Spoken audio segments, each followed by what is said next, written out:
So last month, people got pretty angry when news broke out that Wendy's was considering surge pricing on their menu to maximize profits. Surge pricing is when a company jacks up its prices during high demand, like when Uber doubles its price during rush hour or when you're at the airport. But don't worry, it was fake news as usual, and surge pricing is not coming to any of our beloved fast food chains, at least not yet. News outlets, as a quick cash grab for clicks, purposely or stupidly reported that Wendy's was adopting surge pricing to their menu when their CEO, Kirk Tanner, said this in their February earnings call. Beginning as early as 2025, we will begin testing more enhanced features like dynamic pricing and day part offerings, along with AI-enabled menu changes and suggestive selling.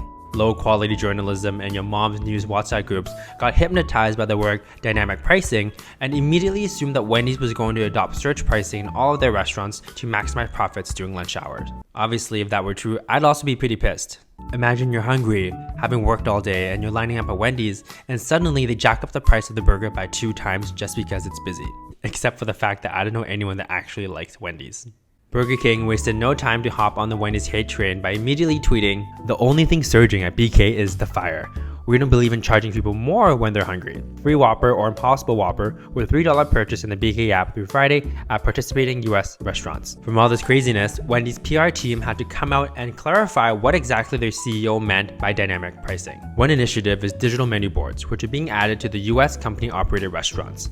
We said these menu boards would give us more flexibility to change the display of featured items. This was misconstrued in some media reports as an intent to raise prices when demand is highest at our restaurants. We have no plans to do that and would not raise prices when our customers are visiting us most. So what the CEO really meant was with the introduction of digital menu boards, they could have an easier time changing the menu prices, but the upper limit would remain the current price. The confusion here is the difference between dynamic pricing and surge pricing. Dynamic pricing is a superset of surge pricing, which means prices can fluctuate depending on a variety of factors. But most restaurants already do dynamic pricing. You have half-off appetizers at happy hour, lunch specials at IHOP, free dessert on weekdays. These are all examples of dynamic pricing to incentivize people to come spend money during less busy hours. I guess you could say restaurants charge surge pricing on all hours outside of happy hour, but that's a technicality since no one views it that way. For the most part, restaurant prices are 90% stable and you get some discounts for dining in at odd hours. An actual example of surge pricing at a restaurant would be something like the Cheesecake Factory charging 30% more when all their tables are full and there's a 2-hour-long wait. This did get me thinking though, why are we okay with some industries doing dynamic pricing and some not? Taxis, if I remember correctly, charge by the time and distance, not when you book it. How did we all collectively just accept Uber and Lyft's surge pricing policy?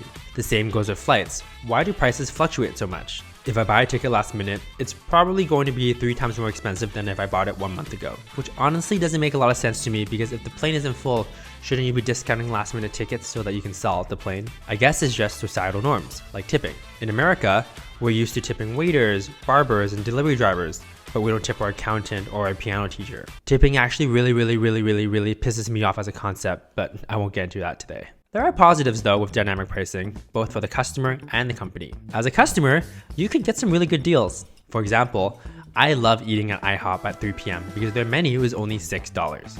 On weekends, it's like $15 for the exact same thing. In this case, it's a win-win for IHOP and me. They get to make some money during slow hours, and I get a good deal that my Asian ancestors would approve of. Not to mention, dynamic pricing also helps with inventory management. Most clothing retailers will discount last season's clothes to make room for the new season's clothes. And if you're a customer who doesn't care about chasing trends, then you can get a pretty good deal. An extreme example of this would be buying costumes from Spirit Halloween after October 31st. They get to clear out their inventory, and you get 70% off a Harry Potter robe. But dynamic pricing requires a cultural shift in the consumer mindset. Once upon a time, airlines didn't even do dynamic pricing. Airlines gave a set price for given routes in the particular cabin that didn't change, regardless of where you booked your ticket. Makes it much easier to plan a vacation because you know exactly how much things will cost and that you know that you didn't pay more for your seat than the person next to you. So understandably, people were pretty upset when airlines started to introduce dynamic pricing in the 1980s. But eventually, people got over it and now it's the norm. As consumers, when these changes happen, our first instinct is usually mistrust. Are these companies just trying to milk more money out of me? Why are they so greedy? Things were fine as they were. But change always happens and so do spending habits. For instance, there's no reason why grocery stores shouldn't give a discount to products that will expire earlier to sell them out. Instead, all milk is sold at the same price regardless of their sell-by date. If there was dynamic pricing, it could be a win-win for the grocery store and the customer.